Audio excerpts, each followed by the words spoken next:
Today in Agronomy on KFIL AM 1060 with Pioneer Field Agronomist Allie Wise and Josh Schaffner. Here's Josh and Allie. Good morning, Southeast Minnesota. Today is April 29th, 2020, and this is episode 22. And Josh, there is a drastic difference between where we sit here today and when we were talking about planning progress last week. It's a really exciting place to be sitting. Just really glad for everyone to have had a really nice spring so far. We hope we can keep that going after maybe some of this rain gets through from yesterday and dried up on today. So what's just your take of this kind of crazy planning pace overall?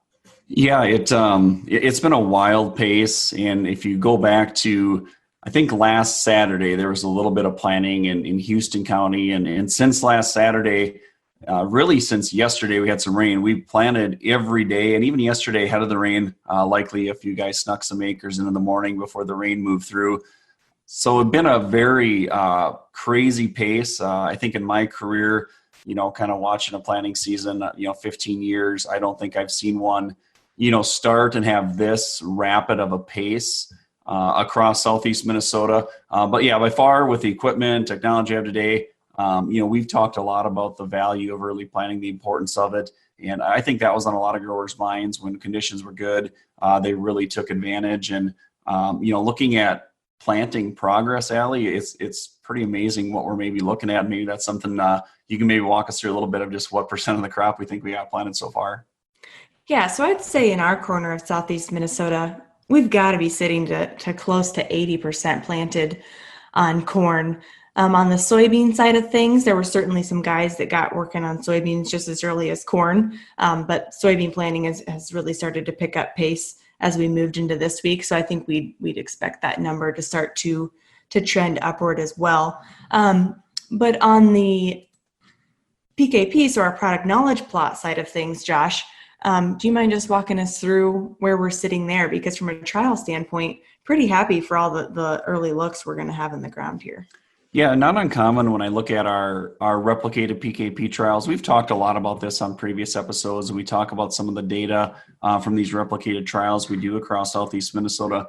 Historically, Allie, the progress, our plot planning progress, usually tends to mirror the progress of the crop across the area. And I'm going to give you a little bit of a historical perspective of this, Allie. So if I look at how many April planted locations we've had through the years, 2016 was the most we ever had planted in April. And that was 42 replicated PKP plots that we had in Southeast Minnesota. So far in 2020, we're at 67. We're literally like one to three away from being done, that every location, depending on what the weather does today, could be planted in April, which is kind of crazy in itself when you look at that.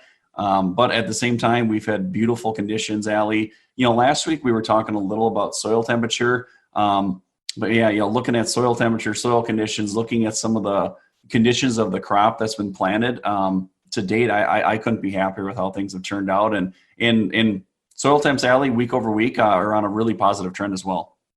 And I think too, so we look at, even though we're looking at a really compressed planning window, I still think there's some really valuable information that we're going to be able to gain from these plot locations, because you just look at their consistency across the board. So then that just allows us to break out other factors very consistently, like fungicide applications or some of these other factors as we get later in the season. So I think that's going to be really exciting to look at as well. And another point to point out, I think if we just think about, planning progress overall, again, I know I kind of walked through where we were sitting. It's just still mind-boggling to me to be talking to folks and recognize the fact that they're 80%, some folks done on corn, versus last year they maybe had just started planting corn at this time. So really happy for where we're sitting at this stage in the game.